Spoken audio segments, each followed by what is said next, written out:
Draga Katarina, što Hrvatska može učiniti točno učiniti da ne prepusti svoje ovlasti Svjetskoj zdravstvenoj organizaciji? I možete li nam detaljnije onda analizirati članak 140 Ustava Republike Hrvatske? It is very important for Croatian Parliament to actually take charge of negotiating the pandemic treaty and the amendments to the international health regulation. Before I came to Croatia, I actually looked up your constitution to see how that can happen. Currently, the European Union is actually negotiating these things for most of the member states, but according to the constitution of Croatia, there is an international agreements section of the constitution, and the article 140 says that any kind of international agreement, amendments, treaties have to go through the Croatian parliament if they are discussing any changes in financial situations. So it has to go through the parliament and then be ratified with the vote of the members of the parliament, and 2/3 have to say yes for it to pass. The reason this is important, the amendments to the international health regulation and the pandemic agreement or the treaty of the World Health Organization that they are going to try to pass in May of next year. The way they are written, if we have another emergency, another health emergency, first of all, these amendments would give additional powers to the Director General. Director General of the World Health Organization would then be able to declare an emergency or concern, health concern in a region. Once that's triggered, it triggers the whole new set of directions from the World Health Organization. In the past, these used to be just suggestions. If this happens, do this. If this happens, do that. But the amendments are going to change that. These actually are going to be orders. They're going to be obligations. So if there is another pandemic, you know, everyone talks about disease X or climate change or whatever.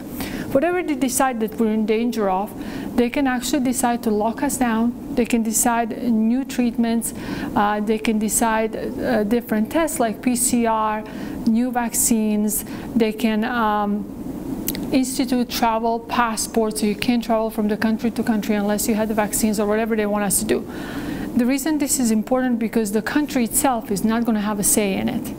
So Croatian Parliament has to actually say to the European Union, thank you for all you're doing, but we will decide if Croatia will actually participate in this.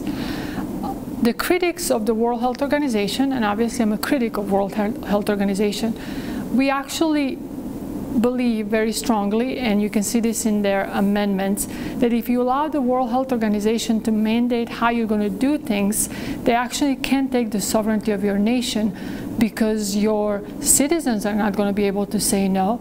Your government is not going to be able to say no. You're going to have to comply. So it's very important that everyone is aware that your constitution protects you.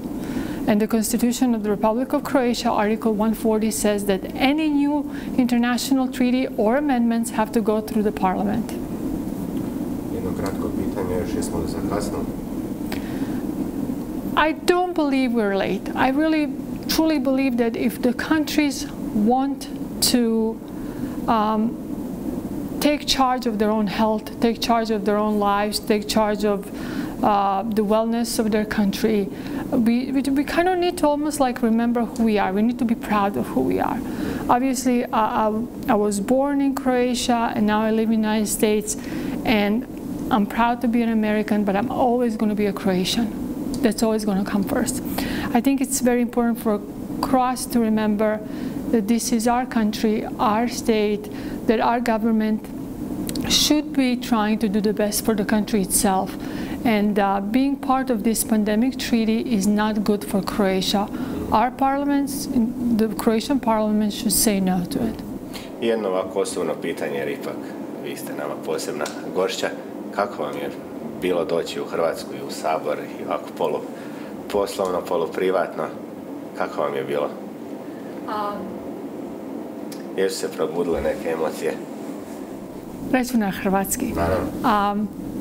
Prije nego sam došla u Zagreb, išla sam u Split. I uvijek kad dođem u Split, kad avion dođe dola, bilo je bura, pa je bilo puno nisam znala ćemo se dobro staviti. Srce mi se probudi. Zato što Hrvatska, Američka je super zemlja, stvarno je bila meni dobra. Ali Hrvatska je uvijek kuća, uvijek je moj, kad dođem u Split, dođem doma. I stvarno mi je bilo drago biti u Splitu i normalno bilo mi je drago biti u Zagrebu. I stvarno sam, hoću reći hvala ovim političarima što su nam dali da dođemo u Saboru. Jer ovo što se dešava u svijetu je stvarno važno sada. Sada smo odmah kao na dvi road, ne znam kako se reče, ali moramo odlučiti šta nama važno. I nama je važno naša budućnost, naše djece. Moja su djeca rođena u Americi, ali Hrvatska će uvijek njima biti dom. Tako da puno mi je bilo dobro doći doma.